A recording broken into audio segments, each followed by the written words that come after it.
Thank you. Perfect. So quick introduction again. So since yesterday we started looking at our MVP. So we went through a little bit of an exercise which is on the wall.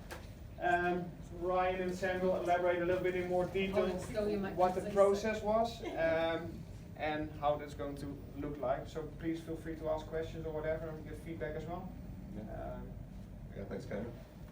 So yeah, certainly jump in with any questions. Thanks for all coming and having a listen.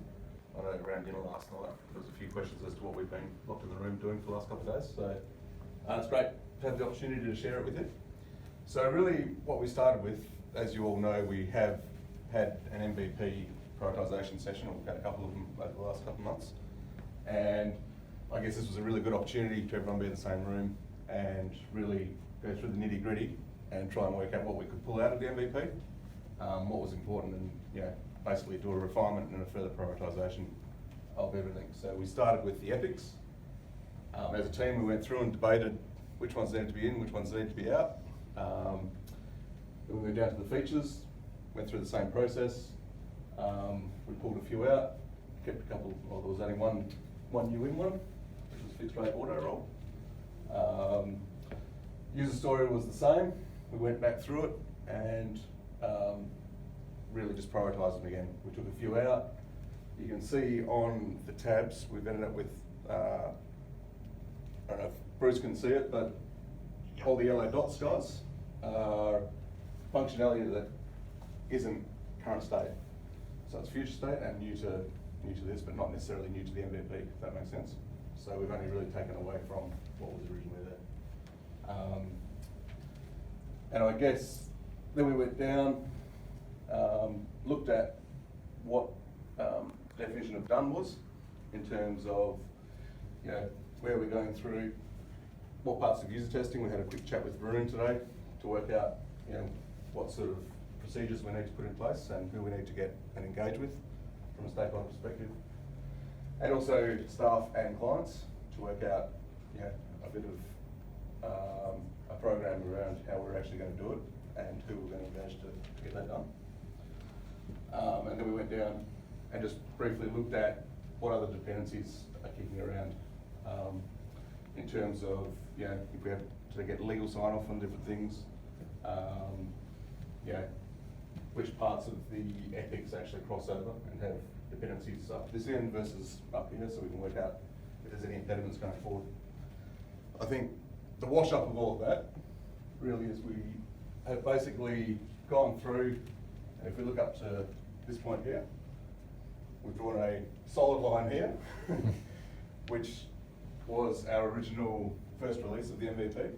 So within that, we included customer contact, but I guess throughout our discussion over the last day or two, I think we've all come to the agreement that we're actually going to move it to here, being the MVP, therefore dropping out customer contact.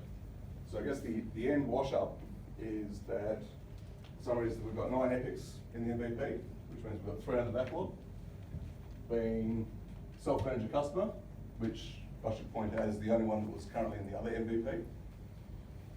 Open platform, which wasn't included in the last MVP, but is certainly still in the backlog. And the one that we've added in is support and training, which wasn't on the original MVP, but is now going to be part of it. So within that, I think that pretty much sums up where we've got to. Pete, have you got anything to add in terms of, obviously we've got Bruce on the line, and you're going to have to review all this, Bruce, to make sure you're happy with it, being the product owner, but it's probably a good opportunity for Pete to have a couple of words. Yeah, so I've just been in for the day and a half, just learning the new way and meeting the team, so that's been fantastic. There's a lot of work done with Karen and Elise in regards to communication part of it.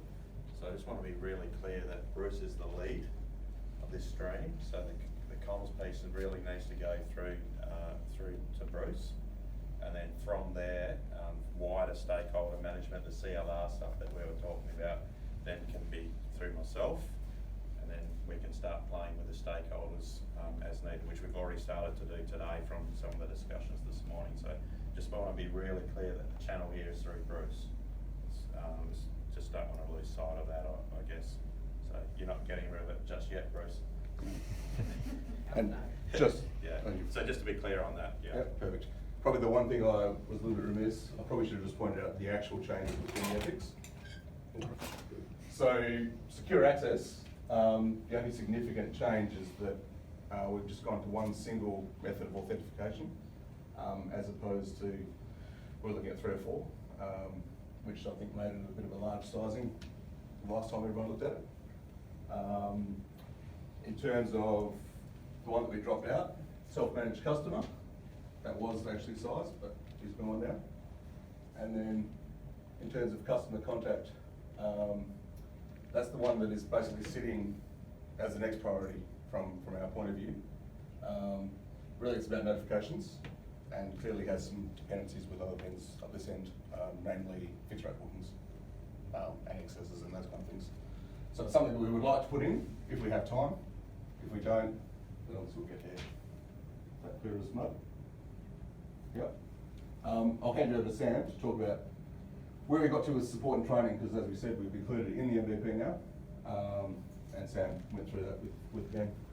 So I thought we just got a question. I guess we'll get reviewed offline at some point. But with that self-managed customer, what's dropping out of it? Is it a lot of those alerts?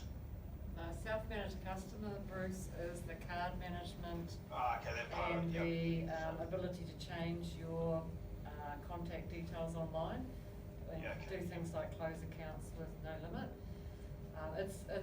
So what we're looking at is, after first release, and my solid line is after the whale, which is including customer contact. So just letting you know that we tried, but we do recognise that we are talking about minimum viable product, and that's my customer contact is where I go to lovable. And so the customer contact piece is the alerts, and we had put in, out of the list of 12, I think there are possible alerts that we wanted to include for customers. We had prioritised the top 4, so it's there is a label there that says Bruce to confirm, so over to you, Batman, but that's why there's a dotted line, because it's, if we get to there, we will still be delivering. If you look at you probably can't see on the video, but there's like at least 20 different new 34. pieces, 34 functionality, and those are not including changing the way we do things. Those are actually new things that we're adding on to existing functions. And so if we get to that point, that's still a pretty remarkable effort. But the customer contact piece is the delight, or the sizzle. Sizzle's the new word, Bruce. Learn it. Sizzle. Yeah. Yeah. So that's kind of that's why there's a dotted line there, because love to be able to do it, but there's a lot of dependencies to get there. Yeah. And I suppose from your investigation last week as well. Yeah, well, that's self-managed customer, so that's definitely out for first release, because that's going to take a lot of background work and sign-offs and so forth. So it'll be real. Cool. Awesome. Thank you. You're welcome. So, Bruce, we just thought probably for your benefit, but for the room as well, just the one epic that we have scoped in that wasn't previously part of MVP, and just give you a bit of background to the conversations that we held around that. So the EPIC's title support and training, and that was broken into a staff access and training feature and a client guidance feature.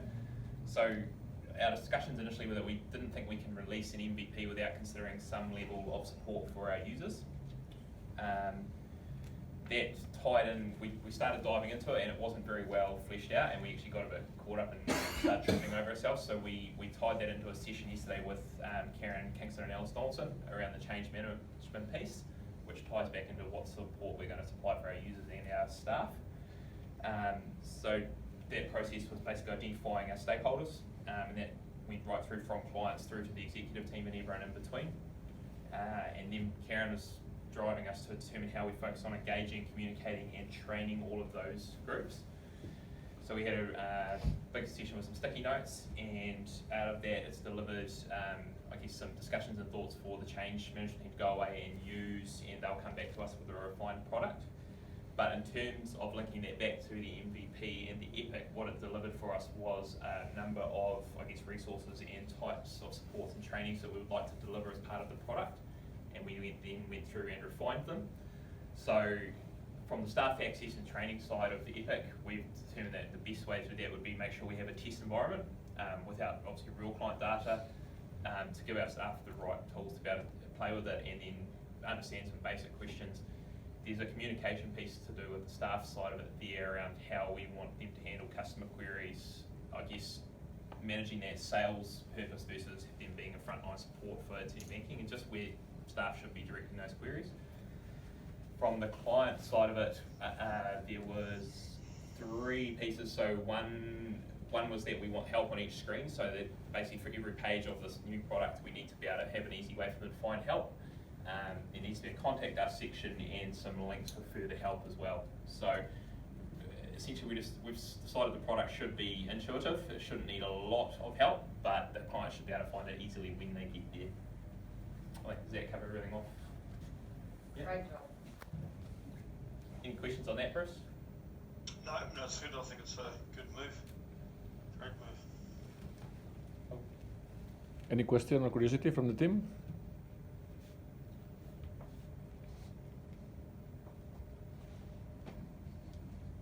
No? All good?